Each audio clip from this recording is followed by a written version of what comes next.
بسم اللہ الرحمن الرحیم۔ آپ حضرات پانچواں پارہ سورہ نساء کی تفسیر سماعت فرما رہے ہیں اور آیت نمبر 142 کی تفسیر میں کل پہلا درس آپ حضرات نے سن لیا تھا۔ تو قرآن کریم نے جیسے ایمان والوں کی نشانیاں اور صفات کھول کھول کے بیان کی ہیں، ایسے قرآن مجید نے منافقین کی نشانیاں اور ان کی صفات بھی کھول کھول کے بیان کی ہیں، تاکہ اہل ایمان کسی منافق کے چال کے اندر اور اس کے جال کے اندر نہ پھنسیں اور منافقین سے اپنے آپ کو بچائیں۔ تو بہرحال ایک درس آپ نے سن لیا، تو اس آیت مبارکہ کا اگلا حصہ یہ ہے کہ وَإِذَا قَامُوا إِلَى الصَّلَاةِ قَامُوا كُسَالَىٰ، کہ منافقین جب نماز کے لیے آتے ہیں، نماز کے لیے کھڑے ہوتے ہیں نماز ادا کرنے کے لیے، تو بڑی سستی اور کاہلی کے ساتھ، دل نہیں کرتا ان کا کہ ہم نماز ادا کریں، بڑی سستی کاہلی غفلت کے ساتھ، یراؤون الناس، صرف لوگوں کو دکھانے کے لیے وہ نماز پڑھتے ہیں، اپنے آپ کے اوپر بوجھ رکھ کے اور اپنے اوپر بڑی مشقت ڈال کے بس وہ نماز قائم کرتے ہیں، جس کو ہم اپنی زبان میں کہتے ہیں ٹوٹل پورا کرتے ہیں، یا پنجابی کہتے ہیں گونگنا تو مٹی لائی ہے، ٹھیک ہے، تو بس ٹوٹل پورا کرتے ہیں، باقی یہ وہ نماز خشوع و خضوع والی، اللہ کی طرف توجہ والی، تو یہ نماز جو ہے نا وہ منافقین ادا نہیں کرتے، ٹھیک ہے جی۔ تو یہ اللہ تعالیٰ نے منافقین کی نشانی بیان کی ہے، ٹھیک ہے جی۔ اور اس کی وجہ کیا ہے میرے بھائیوں؟ اس کی وجہ یہ ہے کہ چونکہ یہ جو کسل، یہ جو سستی اور غفلت ہے نا ان کی، یہ اعتقادی ہے، مطلب اس کا یہ ہے کہ ان کا یقین کہ یہ نہیں ہے کہ نماز فرض ہے اور اللہ تعالیٰ نے ہمیں اس پر اجر و ثواب عطا فرمانا ہے، کیونکہ منافق کہتے ہیں اسے ہیں کہ جس کے دل کے اندر نفاق ہوتا ہے، کفر ہوتا ہے، تو چونکہ ان کا اعتقاد جو نا یہ کسل اعتقادی ہے، انہیں مطلب ان کے عقیدے میں یہ بات ہے کہ چونکہ نماز فرض نہیں ہے، نہ ہی ہمیں اس پر کوئی اجر و ثواب ملنا ہے، باقی نماز پڑھتے کیوں ہیں؟ صرف لوگوں کو دکھانے کے لیے کہ ہمیں مسلمان سمجھا جائے۔ اس وجہ سے نماز میں خشوع و خضوع اور شوق اور جذبہ نہیں ہوتا ان کا۔ یہ بات آپ کو سمجھ آئی کہ نہیں آئی؟ سب حضرات کو سمجھ آ رہی ہے؟ تو اس وجہ سے ان کی سستی ہوتی ہے نماز کے وقت، نماز کے وقت ان کے اوپر بڑا بوجھ ہوتا ہے، بڑی مشکل ہوتی ہے کہ وہ نماز ادا کریں، تو یہ چونکہ ان کا اعتقاد غلط ہے اس وجہ سے، کیونکہ دیکھیں نا جو بندہ جس کا عقیدہ یہ ہوتا ہے کوئی بھی حکم ہے اللہ تعالیٰ کا کہ یہ اللہ کا حکم ہے اور میں نے اس کو ادا کرنا ہے، اللہ تعالیٰ نے مجھے اس پر اجر و ثواب عطا فرمانا ہے، تو پھر وہ خوشی خوشی ادا کرتا ہے، کیونکہ جتنا نماز کے اندر یا کوئی بھی عبادت ہے، جتنا اس کے اندر اخلاص ہوتا ہے، جتنا اس کے اندر اللہ کی طرف توجہ ہوتی ہے، جتنا اس کے اندر اللہ تعالیٰ کی رضا ہوتی ہے، اتنا ہی اللہ تعالیٰ اس کا بڑھا چڑھا کے اجر عطا فرماتے ہیں۔ تو چونکہ ایمان والے جب نماز ادا کرتے ہیں ان کا اعتقاد ٹھیک ہوتا ہے، ان کا عقیدہ صحیح ہوتا ہے کہ چونکہ اللہ پاک کا حکم ہے تو میں جتنی اچھی نماز پڑھوں گا، جتنی خوبصورت نماز پڑھوں گا، جتنی اخلاص والی پڑھوں گا، اسی کے بقدر مجھے ثواب ملے گا۔ اور جو منافق ہوتا ہے چونکہ اس کا یہ اعتقاد نہیں ہوتا، اس لیے نماز کے وقت اس کے اوپر غفلت اور سستی ہوتی ہے۔ اس لیے مفسرین نے یہاں دو باتیں لکھی ہیں، ایک تو یہ بات لکھی ہے کہ دیکھیں ایک ہوتی ہے نا سستی بندے کی کسی بیماری کی وجہ سے، تھکاوٹ کی وجہ سے، یا کسی اور کوئی ایسا ظاہری سبب ہے جس کی وجہ سے بندے کو سستی ہو رہی ہے، تو وہ اس چیز کے اندر داخل نہیں ہے، نہیں سمجھ آئی؟ آپ کام سے تھکے ہوئے آئے، نہیں سمجھ آئی، تو آپ جسم چور ہے، تھکاوٹ آپ کو ہو رہی ہے، آپ نماز پڑھ رہے ہیں تو آپ لگتا ہے یار یہ بندہ سست ہے، تو یہ وہ سستی نہیں ہے جو نفاق کی علامت ہے۔ یہ بات آپ کو سمجھ آئی ہے کہ نہیں آئی؟ سارے بولیں، یہ سمجھ آئی ہے نا بات؟ یہ بات ایسے ہوتی ہے نا کہ بندہ ایک طرف بات سن لیتا ہے نا، دوسری طرف بات نہیں سنتا، تو پھر بندہ ہر جگہ اس کو فٹ کرتا چلا جاتا ہے، نہیں سمجھ آئی؟ تو دکاندار ہیں، کھیتی باڑی کرنے والے ہیں لوگ، نہیں سمجھ آئے تو وہ نماز پڑھتے ہیں، جسم تھکا ہوتا ہے یار، جسم کے اندر تھکاوٹ ہوئی ہوتی ہے، تو وہ بندہ یہ نہ کہ دیکھو یار سستی نہ نماز پڑھے تو منافق ہے، نہیں سمجھ آئے؟ تو وہ نفاق اعتقادی ہے، کون سا؟ کسل اور سستی، وہ اعتقادی ہے یہاں پر، ظاہری کسی سبب کی وجہ سے اگر جسم میں تھکاوٹ ہے، سستی ہے، نہیں سمجھ آئی، تو وہ اس منافقت کے اندر داخل نہیں ہے۔ ہاں یہ الگ بات ہے کہ انسان کو چاہیے کہ کم از کم جب وہ نماز ادا کرے نا تو اس کا جو دل ہے نا، دل اس کے اندر ایک خوشی محسوس ہو رہی ہو کہ الحمدللہ میں اللہ تعالیٰ کی بات، ظاہری طور پر اگر جسم اس کا ٹوٹا ہوا ہے، تھکا ہوا ہے، جسم کے اندر درد ہو رہی ہے، لیکن اس کا دل جو ہے نا وہ خوشی سے بھرا ہوا ہو، ٹھیک ہے میرے مسلمان بھائی، یہ ایمان والے کی شان ہے۔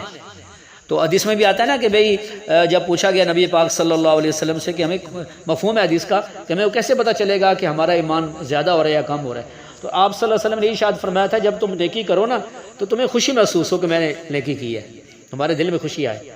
اور خدا نخواستہ تم سے اگر گناہ ہو جائے تو تمہارے دل میں نا ایک بے چینی آ جائے، بے سکونی آ جائے، نہیں سمجھ آئے، تو یہ اس بات کی علامت ہے کہ ایمان زیادہ ہو رہا ہے۔ اور اگر نیکی کر کے دل خوش نہیں ہوتا اور اگر برائی ہوگی تو بے چینی کو نہیں ہے، نہ ہی دل کے اندر کوئی پریشانی ہے، تو اس کا مطلب ہے ایمان کمزور ہو رہا ہے۔ یہ بات آپ کو سمجھ آ رہی کہ نہیں آ رہی؟ تو بہرحال یہ بات آپ حضرات نے سمجھ لی۔ اب ہاں اتنی بات یاد رکھیں کہ دیکھیں نماز سستی کے ساتھ پڑھنا یہ اللہ تعالیٰ نے منافقوں کی نشانی بیان کی ہے۔ تو جو بندہ نماز ہی نہ پڑھے تو آپ اندازہ کریں کہ وہ بندہ کتنا بڑا منافق ہوگا اور وہ بندہ کتنا بڑا فاسق ہوگا۔ اس لیے جو حدیث آتی ہے نا من ترک الصلاۃ متعمدا فقد کفر، جس بندے نے جان بوجھ کر نماز چھوڑی وہ کافر ہو گیا۔ حدیث الفاظ یہی ہیں۔ ہاں یہ الگ بات ہے کہ آگے علماء نے پھر اس کے اندر تھوڑی سی نرمی پیدا کی کہ وہ اس نے کافروں والا عمل کیا، ٹھیک ہے۔ امام احمد بن حنبل رحمۃ اللہ علیہ ان کے ہاں تو وہ بندہ واقعی کافر ہو جاتا ہے جو بندہ جان بوجھ کر نماز چھوڑے۔ سمار ہمارے جو احناف ہیں انہوں نے اس کے اندر تھوڑی نرمی پیدا کی کہ بے وہ اس نے کافروں والا عمل کیا۔ اگر اسلامی حکومت ہو تو بے نمازی کو جیل میں بند کرے، ٹھیک ہے، جیل میں بند کرے تو جب تک وہ نمازی نہ بن جائے اسے جیل سے نہ نکالا جائے۔ اور ایک بات یہ اچھی طرح سمجھ لیں، میں اور آپ سارے حضرات ذہن بنائیں کہ ہمارا ذہن یہ بنے کہ ہم نے خلافت والا نظام قبول کرنا ہے۔ ہم تو کہتے ہیں نا قائم کرنا، قائم تو بعد میں ہوگا، پہلے قبول تو کریں نا، ٹھیک ہے۔ اور برائی جو ہوتی ہے نا، برائی وہ اس وقت تک ختم نہیں ہوتی جب تک خلافت کا نظام نہ آئے۔ یہ بات اچھی طرح سمجھ لیں۔ جتنے طریقے چاہ رہی ہیں نا، ٹھیک ہے، یہ تنظیمیں ہیں، ہماری تبلیغی جماعت ہے، جتنی ہیں، نہیں سمجھ، یہ ساری اسی وجہ سے ہیں کہ ہمارا ذہن بنے کہ ہم نے خلافت کا نظام قبول کرنا ہے۔ یہ ہماری ذہن سازی ہو رہی ہے، لیکن یہ مت کہ جب تک خلافت نہیں آئے گی نا، یاد رکھو برائی مکمل طور پر مٹے گی نہیں۔ اگر کوئی کرے گا تو انڈر گراؤنڈ کرے گا، سامنے کے سامنے نہیں کرے گا، نہیں سمجھ آئی؟ تو اس لیے یہ فقہ حنفی کے اندر یہی ہے کہ بھی اس کو جیل میں ڈالا جائے اور اس کو مارا جائے، سزا دی جائے اسے، جب تک وہ توبہ کر کے سچا پکا نمازی نہ بنے۔ اگر نہیں بنتا جیل میں مرے سڑے ادھر ہی رہے، نہیں سمجھے، وہیں سے جنازہ نکلے اس کا۔ تو بہرحال یہ ایک یہ بات ہے کہ بھئی اگر ایک بندہ نماز سستی کے ساتھ کھڑا ہوتا ہے، سستی کے ساتھ نماز پڑھتا ہے، اس کو قرآن نے کہا یہ منافق ہے۔ تو جو بندہ نماز نہ پڑھے، تو یہ باتیں اس لیے میں کئی دفعہ کہتا ہوں اپنے بیان میں کہ میں اور آپ سب غور کیا کریں، اللہ نہ کرے کہ میں اور آپ قیامت والے ہم میں سے کوئی بندہ منافقوں کے ساتھ میں نہ کھڑا ہو۔ اب دیکھو نا، نبی علیہ السلام کے زمانے میں کچھ لوگ گھر میں نماز پڑھتے تھے فجر اور عشاء کی گھر میں، تو نبی پاک صلی اللہ علیہ وسلم نے ارشاد فرمایا کہ میرا دل کرتا ہے میں چند نوجوانوں کو اپنے ساتھ لوں، پیچھے کسی کو مصلی پہ ڈیوٹی لگا دوں، وہ نماز پڑھائے، اور جا کر ان کے گھروں میں آگ لگا دوں جو گھروں میں نماز پڑھتے ہیں۔ آپ اندازہ کریں، مطلب عشاء اور فجر کی اذان سن کے مسجد میں نہ آنا، گھر میں نماز پڑھنا، اس کو بھی نبی علیہ السلام نے منافق فرمایا۔ وہ الگ بات ہے، کوئی معذور ہے، مجبور ہے، نہیں آ سکتا، وہ نہیں، لیکن صحت مند ہے، ٹھیک ٹھاک ہے، آ سکتا ہے مسجد میں، لیکن نماز کہاں پڑھتا ہے؟ گھر میں۔ فرمایا منافق ہے۔ میرا دل کرتا ہے کہ گھروں کو آگ لگا دوں، پتہ چل جائے کہ مسلمان نہیں ہیں۔ اور ایک دفعہ سیدنا عبداللہ بن مسعود رضی اللہ تعالیٰ عنہ نے بیان فرمایا، اور اس میں آپ نے ارشاد فرمایا کہ بھئی دیکھو تمہارے نبی پاک صلی اللہ علیہ وسلم دنیا میں آئے، اللہ پاک نے آپ کو کچھ طریقے اختیار دیے جو طریقے آپ نے دنیا میں راج کیے، ان میں سے ایک طریقہ یہ بھی ہے کہ بھئی 5 وقت کی نماز وہاں پر آ کر ادا کرو جہاں پر اذان ہوتی ہے اور 5 وقتی نماز پڑھی جاتی ہے، اس مسجد میں آ کر جماعت کے ساتھ نماز ادا کرو۔ اس زمانے میں کوئی آدمی گھر میں نماز پڑھتا تھا، تو نبی علیہ السلام نے فرمایا اگر فلاں آدمی کی طرح تم نے گھر میں نماز پڑھنا شروع کر دینا جیسے فلاں آدمی پڑھتا ہے، تو تم اپنے نبی پاک صلی اللہ علیہ وسلم کے طریقے سے ہٹ جاؤ گے، ہاں جی، طریقے سے ہٹ جاؤ گے، تم اس طریقے پر نہیں رہو گے جس طریقے پر نبی علیہ السلام تمہیں چھوڑ کر گئے ہیں۔ اور پھر اگلا جملہ آپ نے کیا ارشاد فرمایا کہ جو بندہ یہ چاہتا ہے نا اللہ پاک سے قیامت والے دن اس کی ملاقات اس حال میں ہو کہ اللہ پاک اسے راضی ہوں، تو اسے چاہیے کہ 5 نمازیں ایسی مسجد میں آ کر ادا کرے جہاں پر اذان ہوتی ہے اور جماعت کے ساتھ نماز ادا کی جاتی ہے۔ بات سمجھا رہی کہ نہیں آ رہی؟ میرے بھائیو، شیطان ہر بندے کو مطمئن کرتا ہے، یہ بات اچھی طرح سمجھ لیں۔ قرآن پاک میں موجود ہے ان الشیطان لکم عدو، شیطان تمہارا کھلا دشمن ہے، چھپا ہوا نہیں، کھلا، ہاں جی، مرتے دم تک کوئی صلح نہیں ہو سکتی اس سے۔ تو اگر بے نمازی ہے نا، اس کو اپنی جگہ مطمئن کرے گا، اسے نمازیوں کے عیب دکھائے گا، اور نمازی ایسے ہوتے ہیں، نمازی ایسے ہوتے ہیں، ٹھیک ہے۔ تو بے نمازی کو نمازیوں کے عیب دکھا کے اسے مطمئن کرے گا، اور وہ کہے گا ہم نمازیوں سے اچھے ہیں، کیا کہے گا؟ ہم نمازیوں سے اچھے ہیں، ٹھیک ہے، اس کو اس جگہ مطمئن کر دیا۔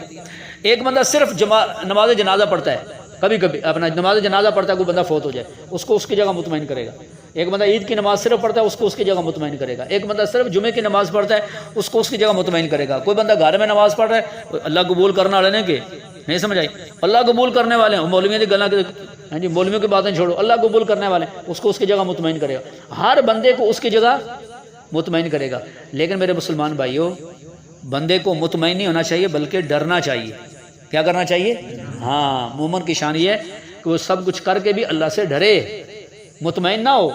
نہیں سمجھائی؟ تو بہرحال یہ بات ہم نے سمجھ لی کہ ایک بندہ نماز پڑھتے نہیں، وہ کتنا بڑا مجرم ہے، لیکن اللہ تعالیٰ معاف کرے، ہمارے زمانے میں اکثر لوگ بے نمازی ہیں جی۔ تو یہ بڑی فکر کی بات ہے کہ اللہ تعالیٰ ہم سب کو جو نا وہ نمازوں کی فکر کی توفیق عطا فرمائے۔ تو بہرحال یہ نماز میں جو خشوع اور خضوع ہے نا جی، آخری بات ہے آج کے درس کی، تو منافق جو ہوتا ہے نا وہ نماز میں خشوع و خضوع ان کا نہیں ہوتا۔ اب سوال یہ ہے کہ خشوع و خضوع کیسے پیدا ہو، میں بس یہ بات عرض کر کے میرا بات ختم کرتا ہوں۔ تو دیکھیں نماز میں جو بندہ یہ چاہتا ہے نا نماز میں خشوع و خضوع پیدا ہو، میرے اللہ کی طرف توجہ ہو اور میری نماز جو ہے نا وہ قیمتی بنے، میری نماز وہ زیادہ ثواب والی بنے، روشن ہو کر اللہ کی بارگاہ میں پہنچے، اس کے لیے کچھ کام کرنے پڑتے ہیں۔ آسان لفظوں میں کہتے ہیں محنت کرنی پڑتی ہے، جیسے ہمارے جماعت والے بھائی بھی ہمیں کہتے ہیں نا بھئی نماز محنت سے بنے گی، تو محنت کا کیا مطلب ہے ادھر دیکھیں، تو اس میں سب سے پہلے یہ ہوتا ہے کہ نماز کے الفاظ صحیح ہوں، نماز کے الفاظ، ماشاءاللہ آپ کی مسجد میں تعلیم بالغہ کی کلاس ہوتی ہے تو آپ شریک ہویا کریں سارے، الفاظ صحیح ہوں، جب آپ سنائیں گے نا آپ کو پتہ چلے گا میری کتنی غلطیاں ہیں، جب نہیں بندہ سناتا تو بندہ کہتا ہے مجھے پتہ ہے مجھے آتا ہے، لیکن سنائیں گے تو پھر پتہ چلے گا کون کون سی غلطی ہے۔ اچھا نماز کے الفاظ صحیح ہوں، بات سمجھا رہی ہے۔ نمبر 2 نماز کا ڈھانچہ صحیح ہو، سنت کے مطابق، نہیں سمجھ آئی، کھڑے کیسے ہونا ہے، نظر کہاں پر رکھنی ہے، پاؤں کیسے ہوں، ہاتھ کیسے باندھنے ہیں، رکوع سجدہ، مطلب نماز کا مکمل ڈھانچہ سنت کے مطابق۔ نمبر 3 نماز کے الفاظ کے معنی بندے کو آتے ہوں، نماز کے جو الفاظ ان کے معنی آتے ہوں کہ بھئی یہ جو لفظ میں پڑھ رہا ہوں نا اس کا کیا مطلب ہے، اس کا کیا مطلب ہے، ٹھیک ہے جی۔ نماز کے الفاظ کے معنی بندے کو یاد ہوں، الفاظ کے معنی بندے کو آتے ہوں، یہ 3 کام ہو گئے۔ اور چوتھا کام یہ ہے کہ اس کی بار بار مشق کرنا، کیا کرنا، بار بار ہے۔ اب یہ نہیں ہے کہ ایک دفعہ آپ نماز صحیح ڈھانچہ نہیں، بار بار اس کی مشق کرنا، اور پھر یہ غور کرنا کہ یار میں جو میری نماز ہے نا اس کے اندر میں کون سا عمل سنت کے مطابق کرتا ہوں، کون سا عمل میں خلاف سنت کرتا ہوں۔ پھر نماز کے کچھ آداب ہوتے ہیں، ان آداب کا لحاظ کر کے پھر نماز ادا کرنا، تو اس سے آہستہ آہستہ، ایک دم نہیں، آہستہ آہستہ بندے کی نماز خشوع و خضوع والی بنتی ہے۔ لیکن آپ مجھے بتاؤ جب بندہ پہلے سیڑھی نہ چلے تو آخری پر پہنچ جائے گا؟ بات سنو، ایک مطلب بڑے کھڑا ہے، خشوع و خضوع ہمیں نظر آ رہا ہے لیکن الفاظ ہی صحیح نہیں ہیں، نماز کے الفاظ جو پڑھ رہا ہے وہی صحیح نہیں ہے۔ اچھا نماز کے الفاظ کا مطلب ہی کوئی نہیں پتا کہ جو میں الفاظ پڑھوں اس کا معنی کیا ہے، اس کا کیا مطلب ہے، اس کو یہ کوئی نہیں پتا، اس کا ظاہری ڈھانچے ہی نماز کا کوئی نہیں صحیح۔ تو اب میرے بھائیو یاد رکھو صرف سر جھکانے سے خشوع پیدا نہیں ہوتا۔ تو بہرحال یہ چیز ہے کہ یہ اگر ہم ان چیزوں کو اختیار کریں گے انشاءاللہ تو ہماری نماز خشوع و خضوع والی ہوگی۔ اللہ کریم سے دعا ہے اللہ پاک ہم سب کو یہ باتیں سمجھنے کی اور عمل کی توفیق